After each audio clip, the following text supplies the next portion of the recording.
Sinabi ni Propeta Muhammad sallallahu alaihi wasallam, darating sa dulo ng panahon ang grupo ng mga kabataan na mahina ang pag-iisip.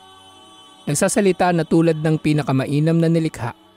Nagbabasa ng Quran, subalit ito ay hindi lumalampas sa kanilang lalamunan. Papasok sila sa relihiyon at lalabas dito na kasing bilis ng pagtama at pagtagos ng palaso sa tinamaan nito. Malinaw sa hadith na ito na ang marami sa mga maiengganyo sa pagsali sa mga teroristang grupo o maiengganyo na sumuporta sa kanila ay pawang kabataan na nasa edad pa ng pagiging mapusok at kapos pa ang pananaw sa malawak na katotohanan sa buhay. At ang naging paraan ng malawakang pag-recruit na ito ng mga teroristang grupo ay ang internet. Kaya ang laban sa terorismo online, bagaman isang bahagi lamang ng laban sa radikalismo, ay nananatiling mahalaga.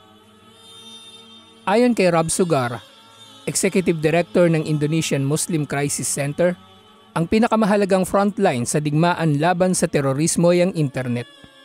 Nabanggit niya ang nangyari sa Indonesia na may mga local terror group na sumusuporta o kaya ay kahanay ng ISIS na mahuhusay sa pagpapalawak ng nararating ng kanilang mensahe sa internet.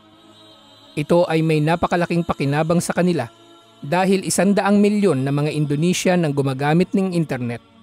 Dagdag pa niya, kailangan nating mabawing muli ang internet. Ito ay marapat na maging daan din natin upang tayo ay magparating ng ating mabuting mensahe. Ipinahayag niya kung paanong ang kanyang organisasyon, ang Indonesian Crisis Center, ay nakatuon sa mga pamilyang Muslim at lipunan sa pamagitan ng paggamit ng makabagong teknolohiya. Sa kampanya nito na labanan ng terorismo ay ginagamit nila ang mga platform na kaakit-akit sa kabataan tulad ng comic strips o mga video upang labanan ang mga radikal na ideolohiya. Ang teknolohiya ay neutral, hindi ito mabuti o masama.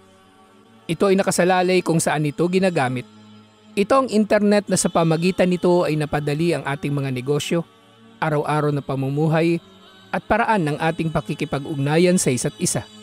Sa kasamang palad, ito ay ginagamit din ng mga kriminal at mga terorista upang lalo pang makapambiktima. Si Jasmine binti Muhammad Johar, Director ng Southeast Asia Regional Center for Counterterrorism, ay nagpahayag kung paanong ang recruitment at pagiging radikal ng mga kabataan ay nangyayari sa pamagitan ng social media. Kaya marapat sa mga Preventing Violent Extremism o PVE advocates na makilala na totoo ngang nangyayari ang ganitong mga radikalisasyon online. Ang mga terorista ay gumagamit sa internet upang magpalaganap ng propaganda sa social media na kung saan ay matagumpay sila sa radikalisasyon, recruitment, pakikipag-ugnayan at kahit sa paglikom ng pondo.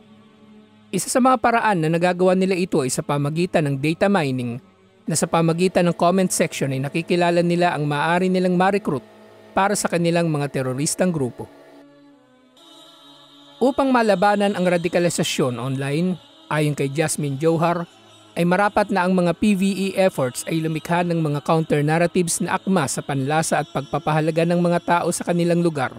Sa konteksto nito na maaring may kinalaman sa wika, kultura o kasarian ng mga tagapakinig. Mahalaga na magkaroon ng mahusay na visual component ang ating mga akda upang makarating sa kabataan. Ang paglaban sa radikalismo sa pamagitan ng internet kasama ang pagpuksa dito sa ating mga pamayanan ay mainam na kombinasyon ng ating laban dahil nananatiling gumagamit pa rin ng tradisyonal na paraan ng mga teroristang grupo upang makapag-recruit at mahikayat lalo na ang kabataan. May ilang mga naiulat sa Mindanao ng harapang recruitment ng mga kabataang edad 18 hanggang 20 na inaanyayahan di umano sa pagdalo sa mga prayer group o kaya spiritual retreat na tumatagal ng ilang araw at sila nga kalaunan ay nagiging mga taga-suporta o mismong miyembro na ng ISIS. Kaya mahalaga rin na makilala na ang mga banta na ito ay totoo. Noong 2017, sa pag-aaral ng Institute for Autonomy and Governance sa Mindanao, ay napagtibay ng paglipanan ng mga recruiter ng mga radikal na grupo ay nagiging dahilan na ang mga tao ay maging mga radikal din. Ang pag-aaral na ito ay nagpatibay na ang mga recruiter ay aktibo rin sa iba't ibang mga lokal na institusyon ng kaalamang Islamiko at ang mga recruiter na ito ay mahuhusay mangusap at mangumbinsi.